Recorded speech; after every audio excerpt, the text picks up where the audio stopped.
할렐루야. 하나님의 말씀 열왕기상 18장 32절에서 35절까지 말씀입니다. 같이 읽겠습니다.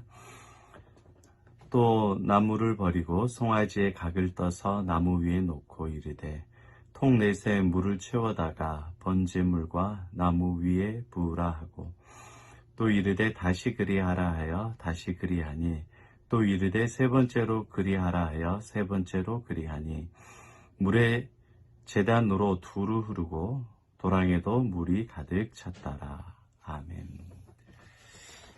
주 안에 사랑하는 여러분, 한 주도 예수님이 주시는 은혜와 사랑이 넘치기를 축복합니다.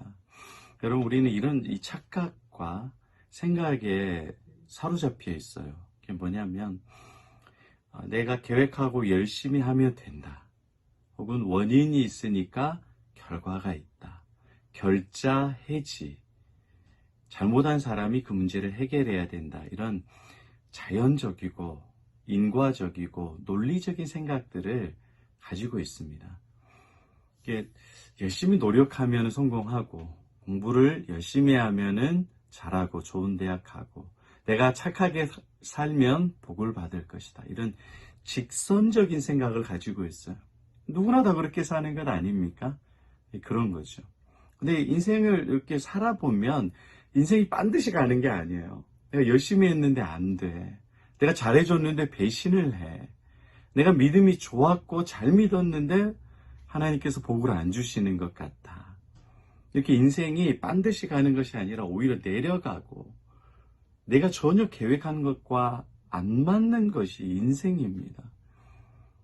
도대체 어떻게 살아가야 되는가?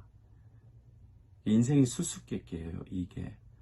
전혀 개차반같이 살고 이 성격도 안 좋고 머리도 나쁘고 잘못된 사람이 그런 사람이 오히려 더 세상적으로 보기에는 잘 먹고 잘 살고 똥똥거리며 살아. 행복하게 살아. 근데 예수 잘 믿는 우리 집안은 싸우고 이혼하고 힘들어. 도대체 이 세상을 무슨 정신으로 살아가야 되는가? 어떻게 살아가야 되는가? 참 한계가 있습니다. 우리 성경에도 보면 전혀 우리가 다른 생각과 사고를 가지고 기록이 되어 있어요. 뭐냐면 엘리야가 바알 선지자들과 하늘에서 불을 내리는 그런 대결을 합니다. 누가 바알이 하나님인가? 하나님이 참 하나님인가? 진짜 하나님이면 불을 내리지 않겠어요? 바알을 섬기는 선지자들이 열심히 제사를 드렸지만 불이 안 내렸어요. 당연하죠. 가짜니까. 그런데 엘리야가 이제 하나님께 나아가서 제단을 수축을 해요. 다시 이제 제단을 세웁니다. 그래서 사람들을 가까이 오게 하고 무너진 제단에 돌을 쌓고 그리고 나무를 쌓고 그 위에 번제 송아지를 각을 떠서 올려놓습니다. 그리고 여러분 하늘에서 불이 내리고 그리고 불이 활활 타오르게 하려면은 뭐를 넣으면 좋겠어요? 그렇죠? 석유, 기름을 넣으면 좋겠죠. 그리고 불에 잘 타는 것, 장작이나 아니면 이렇게 가래, 옛날에 솔 가지들이 솔 잎이 마르는 걸 가래들을 이렇게 긁어와가지고 싹 이렇게 갖다 넣어놓으면 막 90도로 살짝 지나가더라도 불이 확 붙을 거 아니라고요. 그렇죠. 불이 잘 붙는 곳으로 제단 위에 갖다 놔야 하늘에서 불이 내렸다 이렇게 말하지. 그런데 엘리야는 전혀 다른 생각을 합니다. 이런 직선적인 사고를 하는 게 아니라 불 내리기를 하는데 그 제단에다가 물을 뿌립니다. 물을 뿌린다고요. 뭘 뿌린다고요? 물을 뿌리면 불이 잘 타요? 그럼 물이 아니라 속이 아니었을까요? 여러분, 바알 신을 섬기는 사람들과 아합 왕과 이세벨 이 사람들이 두 눈을 뜨고 지켜보고 있고 물을 붓는다 그러니까 얼마나 좋아했겠어요. 이겼다. 제정신이 아닌 이상 물을 부으면 안 돼요. 정신이 나간 거죠. 하나님이 진짜 신인 걸 증명하기 위해서 불을 내려야 되고 제단에 불이 붙어야 되는데 물을 뿌린다고요. 우리의 생각, 우리의 이성, 우리의 판단, 우리의 이해, 인간적인 경험으로는 도저히 말이 되지 않는 상황입니다. 근데 물을 뿌려요. 물을 뿌리는데 하나님께서는 어떻게 하십니까? 하늘에서 불이 내려오게 하셔서 그 모든 재물을 다 태울 뿐만이 아니라 도랑에 있는 물까지 싹 핥아서 불이 태워버립니다. 이게 하나님의 역사예요. 인간이 생각하기에 인간은 죄가 있으니까 구원할 수 없고, 저 사람은 나쁜 사람이니까 구원할 수 없고, 나는 게으르고 머리가 나쁘니까 안 돼. 다 포기해요. 인간은 사고가 늘 직선적이에요. 한 가지밖에 생각을 못해요. 많아봤자 그 수가 10가지, 20가지예요. 그런데 하나님은 전지전능하십니다. 하나님은 능력이 많으시기 때문에 우리가 생각하지 못한 방향과 방법과 계획을 가지고 하나님의 뜻을 성취하시는 분입니다. 지금 이스라엘 백성들 엄청난 죄를 저질렀어요. 하나님을 버리고 우상을 섬겼다고요. 그들을 심판하시고 죽여야 되는데 그 물같이 흐르는 그들의 죄악을 하나님께서는 스스로 다 용서해 주시고 그들에게 기적과 능력을 베풀어 주셔서 다시 하나님께로 돌이키도록 회개하도록 만드시고 하나님을 믿도록 하시는 분이 우리 전능하신 하나님 아버지이십니다. 우리는 늘 이 물같은 죄를 짓고 살아가요. 하나님을 멀리 떠납니다. 우리의 이성과 내 판단과 노력으로 살아가요. 늘 돈에 의지해서 사람 눈치 보면서 세상 눈치 보면서 벌벌 기면서 살아가는 게 연약한 인생입니다. 그러나 전능하신 하나님, 능력의 하나님이 여러분들과 함께 계십니다. 예수님께서 우리의 죄를 대신해서 죽으셨습니다. 예수님께서 우리에게, 예수를 믿는 자녀들에게 하나님의 자녀가 되는 권세와 능력을 주셨습니다. 그렇기 때문에 우리를 사랑하시는 그 하나님, 전능하신 예수님, 우리의 죄를 위해서 죽으신 그 예수님으로 인하여서 우리는 죄로 인해서 슬퍼하는 인생이 아니에요. 내가 무능하고 내가 무지하고 내가 어리석고 내가 죄가 많다고 괴로워하고 낙심하는 인생이 아닙니다. 하나님의 사랑은 우리의 죄보다 더 큽니다. 하나님의 능력은 우리의 능력보다 더 크신 분이십니다.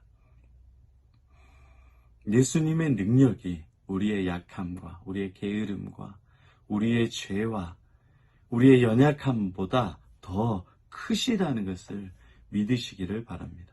그러니까 우리의 생각과 하나님의 생각은 완전히 다른 거예요.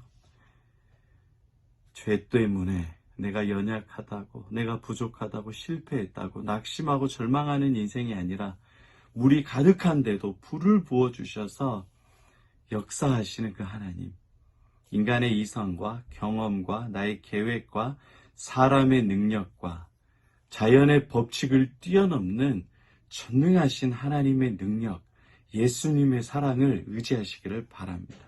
한 주 동안도 전혀 우리의 생각과 계획과 다른 곡선으로만 가는 것이 아니라 때론 내리막이든 직선으로만 가는 것이 아니라 내리막이든 곡선이든 인생의 굴곡을 반드시 복으로 바꾸어 주시는 불같은 하나님의 능력을 의지해서 살아가는 존귀하고 담대하고 행복한 인생 되기를 예수 그리스도의 이름으로 축복합니다.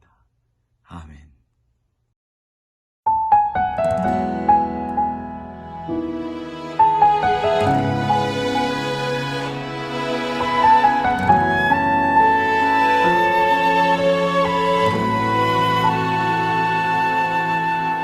이 세상을 살아가는 동안에 나의 힘을 의지할 수 없으니 기도하고 낙심하지 말 것은 주께서 참 소망이 되심이라.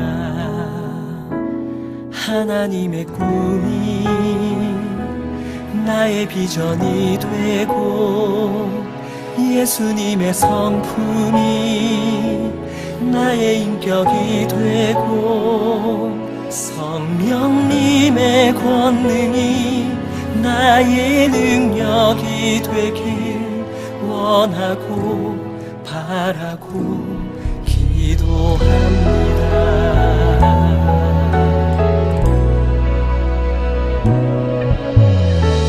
세상을 살아가는 동안에 나의 힘을 의지할 수 없으니 기도하고 낙심하지 말 것을 주께서 참 소망이 되시리라. 주의 길을 걸어가는 동안에 세상에 거두지할 수 없으니 감사하고 낙심하지 말 것을 주께서 참 기쁨이 되시니라. 하나님의 꿈이 나의 비전이 되고 예수님의 성품이 나의 인격이 되고 성령님의 권능이 나의 능력이 되길 원하고 바라고 기도합니다.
비전이 되고 예수님의 성품이 나의 인격이 되고 성령님의 권능이 나의 능력이 되길 원하고 바라고 기도합니다. 하나님의 꿈이 나의 비전이 되고 예수님의 성품이 나의 인격이 되고 성령님의 권능이 나의 능력이 되길 원하고 바라고 기도합니다. 원하고 바라고 기도합니다. 원하고 바라고 기도합니다.